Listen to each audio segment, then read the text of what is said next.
কি দোষ ছিল আমার যার জন্য আজকে আমার এই অবস্থা? আল্লাহ, আমাকে বাঁচানোর কি কেউ নেই?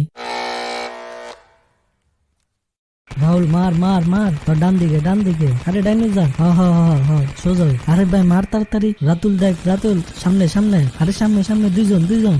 মেরালা মেরালা। সাবাস। আরে আরে মরে যাম। আব্বা মোবাইলটা দাও, মোবাইলটা দাও। সামনের সপ্তাহে না তোর এসএসসি ফাইনাল পরীক্ষা। সারাদিন একবারও তো তোর হাতে বই দেখলাম না, খালি মোবাইল নিয়ে পড়ে থাকস। এটা গেছে পড়ি নাই। আজকে সারাদিন আমি বই নিয়ে বসে আছিলাম। 2 দিন বকা খেয়ে পড়তে বসলি, কিন্তু পড়ার কোনো শব্দ পাইলাম না। আমরা পড়ছি সময় 2 বারে দূর থেকে পড়ার শব্দ শোনা গেছে। আর তখন কি বই থেকে আলো বের হয়। মা, এটাই তো শিক্ষার আলো। আরে তুমি বুঝো নাই, তোমার পোলা বইয়ের ভিতরে মোবাইল রেখে পড়তেছিল। যত নষ্টের মূল্য হচ্ছে এই মোবাইলটা। আজকে থেকে তোর গেম খেলাও বন্ধ, কার্টুন দেখাও বন্ধ। না আব্বা, কার্টুন না দেখে আমি খাইতেও পারি না। খালি শামিম মা, শ্রাবণী আর ইয়ামিন নিয়ে পড়ে থাকস। এই জন্যই শামিমার মতো এসএসসিতে 2বার ফেল করছস। তাতে কি হয়েছে? আমিও ওর মতো তৃতীয়বারই বাস করবো। আর আমার স্বপ্ন আমি ওর মতো একজন দক্ষ অ্যানিমেটর হব। হইছে, এ বয়সে আমি তোরতে জ্ঞান লমু। আম্মা, কিসের জানি পুরা গন্ধ বেরোচ্ছে। আল্লাহ, আমি রান্না বসাইছিলাম। আব্বা, এবার মোবাইলটা দিয়ে লাও। যা এখান থেকে, পরীক্ষার আগে আর কোনো মোবাইল পাবি না।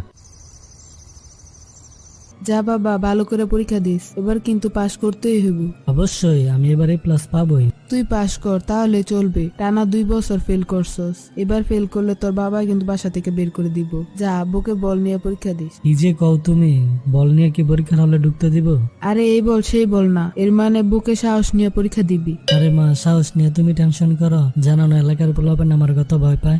জানি জানি, এর লিগে তো তোর লাগে আমার যত অশান্তি। যা, ভালো করে পরীক্ষা দিস। আচ্ছা আচ্ছা। হি, আজকে তোর খবর আছে। আমার এত কষ্টের টিয়া দিয়ে তোর লেখাপড়াই করাই, আর তুই বারে বারে ফিল্মের আয়স। না আব্বা না, এই লাঠি দিয়ে আমারে মারো না, আমি একবারে মরে যাবো। আম্মা, তুমি আব্বারে কিছু কও। ও আব্বা, ও মা গো, আরে দুঃখ পাইতো, আরে কত মারে। মা, তুমি আব্বারে কিছু কও না কেরে, কও না, একটু থামতো। হইছে, দাঁড়াও। থ্যাংক ইউ আম্মা, তুমি আমার জানটা বাঁচাইলা। তুমি দাঁড়াইতে গেলা কেন? আমার মাত্র শরীরে জোশ আইছে, কারো আর 2টা বাড়ি দিয়া লই। ওই মা, দেখো আবার শুরু করছে। ওল্লা গো ওল্লা। আরে দাঁড়াও, আমিও কটা দিয়ে লই। আম্মা, তুমিও শুরু করছো। মাইরা লাও আমারে, মাইরা লাও।